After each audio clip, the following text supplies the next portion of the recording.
Okay, so here we are at Drummers World. It's June 17th, 2009, here with Jim Black.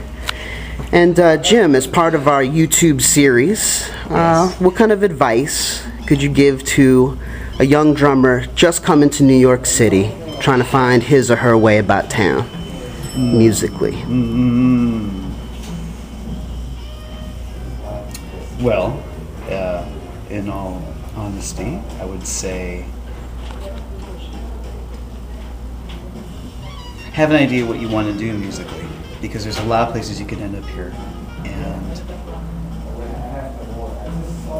play with anybody, meet as many people as possible, and I think through doing that you will find people that think like you, hear like you, and then you can go on from there in terms of forging relationships and bands and starting things, which is kind of how I did it, playing any session I could when I moved to New York, and then finding, meeting people like Ben Monder and Dave Douglas, and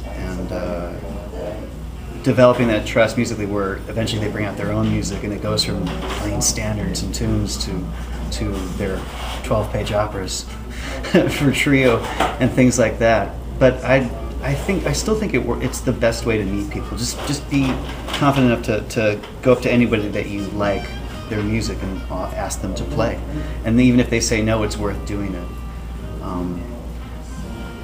But always keep a realistic eye on people that are around your own age and your own level, because those are the relationships that, at least for me, have lasted the longest. So all the bands, I've been here for 18 years now, so every band I started within those first 2 years is still together. Whether we play all the time or not, it doesn't matter, but those relationships, that becomes your posse. You can always reach above and below age-wise, but something about finding a group of people and sticking with them and developing music.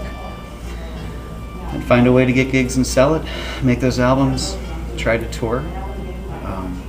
That's what I would recommend, because it's a big place and there's no central meeting point, so you have to make places to do your work, to make your music, get together. I live in Brooklyn. Park Slope was always a good place for me, and which is why maybe I never left there. And I'm still living in that same area, still playing with the same musicians. So that's just my experience. Everyone's got a different one here. Some people move here and they end up doing completely different things, and if that's into your nature, then go for it. But that's what I would recommend. Oh yeah, and play your ass off. Practice. Thanks, Jim.